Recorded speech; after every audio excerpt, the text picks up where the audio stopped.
The wind howled through the cracks in the cabin's wooden walls. Dust and snow blew in from the outside, swirling around the small room as the rancher stirred the fire. He was used to this harsh, lonely life, but tonight felt different. There was an edge to the storm that made the air thick with unease. The rancher, a man who had spent years alone in the wide, empty plains of the West, felt something in his chest. A strange, unfamiliar feeling. His name was John McAllister. A man of solid build with hands rough from years of work, he was the type of man who rarely smiled. Life had taught him to keep his distance from people, to rely only on his own strength. The nearest town was miles away, and most of the time he preferred it that way. He had no need for company, no wife, no children, no family. His ranch was his world. But tonight things were about to change. As the wind screamed outside, John heard a faint knock at the door. At first he thought it was the wind, but the knock came again, louder this time. His heart skipped a beat. He didn't get visitors. Who would be out in the storm, especially at this late hour? John stood up, his boots heavy on the wooden floor as he walked toward the door. His hand gripped the handle, and with a quick turn he pulled it open. There, standing in the freezing wind, was a woman. She was thin, but her clothes looked expensive, a stark contrast to the rough and tumble of the ranch. Her face was pale, her cheeks flushed with the cold. Her hair was a tangled mess, and her boots were covered in snow. Her wide eyes looked up at him with a mix of desperation and hope. "I'm sorry to trouble you," she said, her voice barely above a whisper. "My stagecoach broke down about a mile back in the storm. It's too fierce. Please, can I stay here for the night?" John blinked. He hadn't had a woman at his door in years.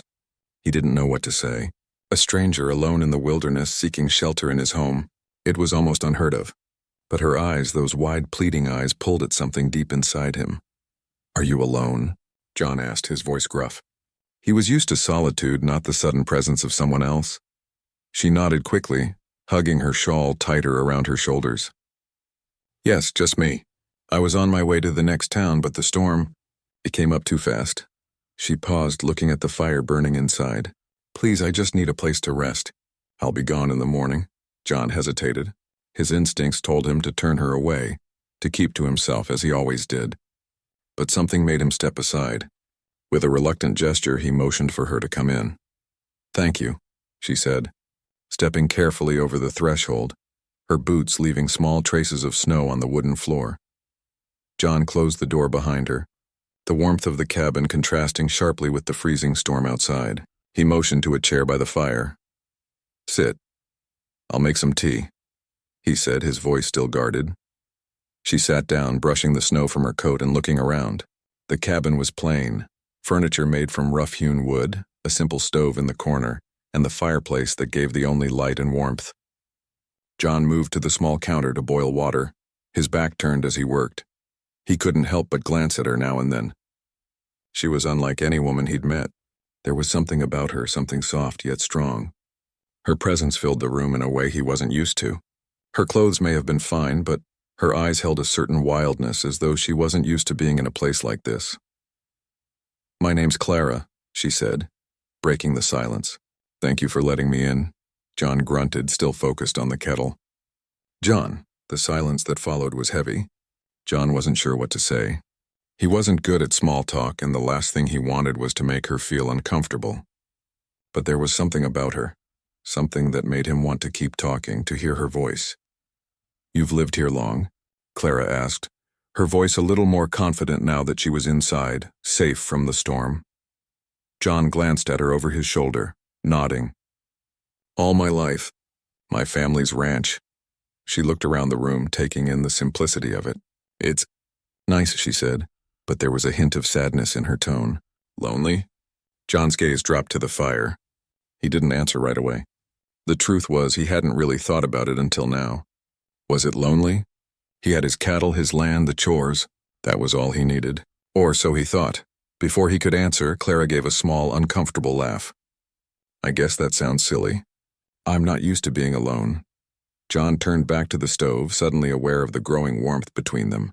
It wasn't just from the fire. It was something else, a quiet tension in the air. "It's not so bad," he said, his voice softer than before. "You get used to it." Clara didn't respond right away. Instead, she pulled the shawl tighter around herself, rubbing her arms to ward off the chill. The warmth of the fire was beginning to soothe her, but there was something else, something that made her feel safe, here in this quiet cabin with this man who seemed as lost in his thoughts as she was. As the evening stretched on, Clara sat by the fire, warming her hands, while John poured the tea. They exchanged more stories, simple things about their lives, about the people they had met and the places they had seen. It was nothing remarkable, but for some reason it felt important. It felt real. Then, as the fire crackled softly in the hearth, Clara turned to John with a mischievous grin. "It's so cold in here. Take it off, please," she said teasingly, her eyes twinkling. John froze, his hand mid-motion as he placed the teapot down. The words caught him off guard. For a moment, he didn't know how to react. He stared at her, his mind racing, unsure of what she meant. Was she serious? Was it a joke? The silence hung in the air like a thick fog. Clara, noticing his hesitation, quickly let out a small laugh. "Sorry, I just meant your coat. It's freezing out and you're still wearing it." John blinked, his face turning red. For a second, he felt like an idiot. He let out a deep breath, finally letting the tension leave his body. "Right, I'll take it off." As he removed his coat and hung it by the door, Clara smiled. There was something gentle in her expression, something that made him feel less embarrassed. She hadn't meant anything by it. But still, there was a feeling now, an unspoken understanding between them. John returned to his seat, the weight of the evening settling over him. He didn't know what tomorrow would bring, but for the first time in a long while, he felt something, a spark of hope maybe, or a hint of change. The fire crackled in the quiet room, and outside the storm raged on. But for tonight, in this small, isolated cabin, they were not alone, and somehow that felt like enough. The next morning the storm had passed. The wind had died down, and the sun peeked through the clouds, casting a soft light over the snow-covered plains outside the cabin. John stood by the window, staring out into the vast emptiness of the land. It was a quiet beauty, but the silence was almost suffocating now. He couldn't help but think about Clara, about how different things had felt since she had arrived. Clara was already awake. She had made herself useful, preparing a small breakfast of oats and coffee, something she had learned to do during her travels. John hadn't expected her to be so self-sufficient. He had offered to cook, but she had insisted. Her soft laughter echoed in his mind as she had joked about his cooking skills the night before. She seemed to find comfort in small things, like the warmth of the fire or the simplicity of a meal shared between strangers. As John turned away from the window, he saw Clara standing by the fire, her back to him as she adjusted her shawl. Her movements were graceful, like she belonged in a place like this, even though she clearly didn't. She was a city woman. He had learned that last night, but she didn't act like one. She had a quiet strength about her, something that John admired. "So what's your plan for today?" he asked, his voice breaking the silence. He couldn't help but feel awkward. There was a strange sense of uncertainty between them now. He wasn't used to talking like this, not about personal things. Clara turned around, her eyes meeting his. "I'll need to get back to town," she said softly, but there was a pause in her voice. She seemed hesitant, as though the idea of leaving wasn't something she truly wanted. John felt a pang of regret at the thought of her leaving. He hadn't expected to feel this way. It was like something inside him had changed overnight, something he hadn't realized was missing until now. The cabin felt emptier just thinking about her walking out the door. "I can't just leave you here alone," Clara added, as though reading his thoughts. "Not after everything that happened," John frowned. "You don't have to stay because of that. It's not much of a place and you've got your own life. I don't want to keep you from your journey." Clara smiled softly, the warmth of her smile catching him off guard. "I'm not so sure about that. I don't think my journey is as important as it was before." For a moment there was silence between them again, but it wasn't the uncomfortable silence it had been the night before. It felt different now. There was an understanding, something unspoken that they both seemed to recognize. They were both at a crossroads in their lives, and neither of them was quite sure where it would lead. John didn't know what made him say it, but the words came out before he could stop them. "Stay, for a while longer," he said. "You don't have to leave." "Not yet." Clara blinked, surprised by his sudden offer. "But I don't want to impose." You're not imposing," John cut in gently. "I'm not asking you to stay forever, but It's nice to have someone around. It's been so long since I've had someone to talk to. Clara's expression softened, and for the first time John saw the vulnerability behind her eyes. She was a traveler, a woman who had probably never stayed in one place for too long, but now she seemed uncertain, as though she were weighing the decision of whether to stay or go. "You really mean it?" she asked. John nodded, his gaze steady. "Yeah, I do." Clara bit her lip, then exhaled slowly. "All right, I'll stay for a little while longer, but only if you don't mind me helping out around here. I'm not used to sitting idly by." John's heart lifted at her words.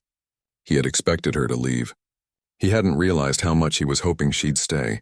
Something about her presence had begun to change him, to fill a space he hadn't known was empty. "Of course I could use the help," he said, a small smile tugging at his lips. "The chores won't do themselves," Clara smiled back. "Good. I'm used to working hard." Over the next few days, Clara settled into life on the ranch. At first, she spent her time cleaning and organizing, taking care of small things around the cabin. But as the days passed, she began to help John with the harder tasks. She was surprisingly strong for someone who had spent most of her life in the city. She could carry heavy buckets of water and chop firewood without hesitation. John watched her with a mix of admiration and something else, something deeper. She didn't shy away from the work. She didn't complain when things were tough. She simply did what needed to be done with quiet grace.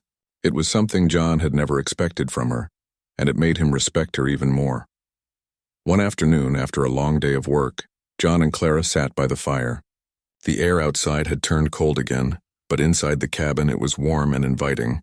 Clara had made a simple dinner and they ate in comfortable silence. John had never been one for long conversations, but with Clara, he didn't feel the need to fill the quiet. It felt easy being with her. As they finished their meal, Clara stood up, wiping her hands on her apron. "I'll clean up," she said, but John stopped her with a hand on her arm. "I've got it," he said gently. "You've worked enough today." Clara raised an eyebrow, her lips curving into a smile. "I'm not used to having someone else do things for me." John chuckled.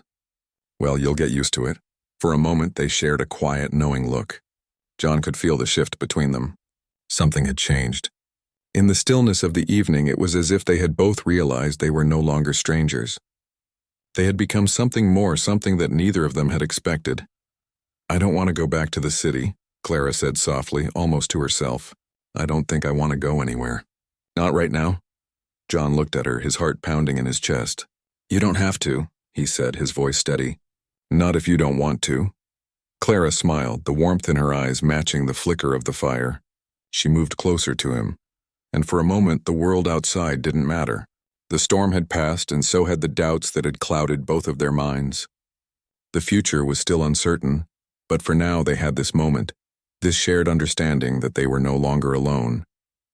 John reached out and took her hand in his. "Stay as long as you need." Clara nodded, her fingers gently squeezing his. In that moment, everything seemed to fall into place. Neither of them knew what tomorrow would bring, but for tonight, the world outside could wait. They had found something that neither of them had been searching for, but both of them needed each other.